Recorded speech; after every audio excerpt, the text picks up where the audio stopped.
നമുക്ക് എളമക്കരയിലേക്ക് ഒന്ന് പോകണം. കൊച്ചിയിലേക്കാണ്. അവിടെ നിന്നും നിഷ ദിലീപ് ചേർന്നുണ്ട്. Nisha, good afternoon. എളമക്കരയിൽ എന്താണ് അവസ്ഥ? കൊട്ടിക്കലാശം അവിടെ തുടങ്ങാണ്ടിരിക്കവേ മുന്നണിയുടെയൊക്കെ ആത്മവിശ്വാസം അത് എത്രത്തോളം പ്രകടമാണ്? ഒപ്പം എന്തൊക്കെയാണ് കൂടുതൽ വിവരങ്ങൾ നിഷ?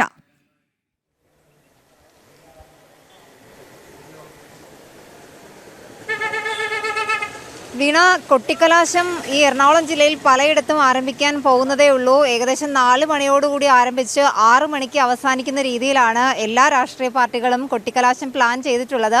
എറണാകുളം ജില്ലയിലെ 111 തദ്ദേശ ഭരണ സ്ഥാപനങ്ങൾ, കൊച്ചി കോർപ്പറേഷനും ജില്ലാ പഞ്ചായത്തും അടക്കം 111 തദ്ദേശ ഭരണ സ്ഥാപനങ്ങളിലായി 2220 വാർഡുകളിൽ 7374 സ്ഥാനാർത്ഥികളാണ് ജനവിധി തേടുന്നത്. എന്തായാലും വീണ പറഞ്ഞതുപോലെ തന്നെ എല്ലായിടത്തെയും പോലെ കൊച്ചിയിലും കൊട്ടിക്കലാശം കളർഫുൾ ആക്കാനുള്ള തീരുമാനത്തിൽ തന്നെയാണ് മുന്നണികളുള്ളത്. ഞാനിപ്പോൾ ഉള്ളത് എളമക്കരയിലാണ്.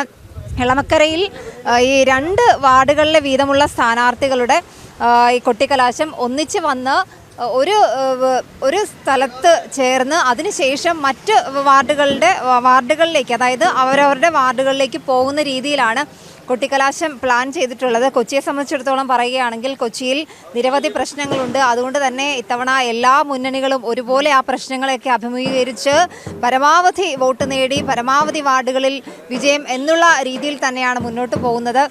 കൊച്ചി കോർപ്പറേഷനൊപ്പം തന്നെ തൃക്കാക്കര, തൃപ്പൂണിത്തുറ നഗരസഭകൾ.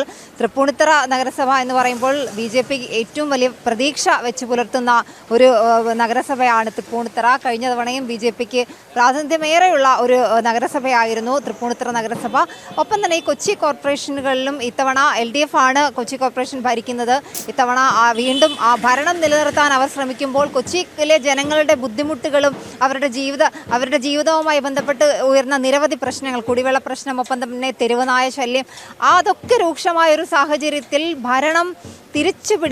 ഭരണം നിലനിർത്താൻ LDFും ഒപ്പം തന്നെ ഏത് വിധേനയും ഭരണം പിടിക്കാൻ UDFും പരമാവധി സീറ്റുകൾ ഉറപ്പിച്ച് കൊച്ചി കോർപ്പറേഷനിൽ പരമാവധി സീറ്റുകൾ എളമക്കരയിൽ എത്രത്തോളം ഉണ്ട് ആവേശം? ഒപ്പം ഏറ്റവും പ്രധാനമായി അറിയേണ്ടത് എളമക്കരയിൽ എന്താകും വോട്ടാവുക? എറണാകുളത്ത് എല്ലാ ഇടങ്ങളിലും ഈ കൊട്ടിക്കലാശം ഒരു 4 മണിയോടുകൂടി ആയിരിക്കും തുടങ്ങുന്നത്. നമുക്ക് ഈ ദൃശ്യങ്ങൾ കാണാം. കൊട്ടിക്കലാശത്തിനായി ഉള്ള തയ്യാറെടുപ്പുകളൊക്കെ തുടങ്ങിയിട്ടുണ്ട്. എളമക്കര മാത്രമല്ല, എളമക്കര, കടവന്ത്ര, പാലാരിവട്ടം, ചങ്ങമ്പുഴ പാർക്ക്, അങ്ങനെ വിവിധ ഇടങ്ങളിൽ, അതായത് ജില്ലയിൽ 100ഓളം സ്ഥലങ്ങളിലാണ് കൊട്ടിക്കലാശമുള്ളത്. എല്ലാ മുന്നണികളും ഈ കൊട്ടിക്കലാശം നടത്താനുള്ള ഒരു തയ്യാറെടുപ്പുകളാണ്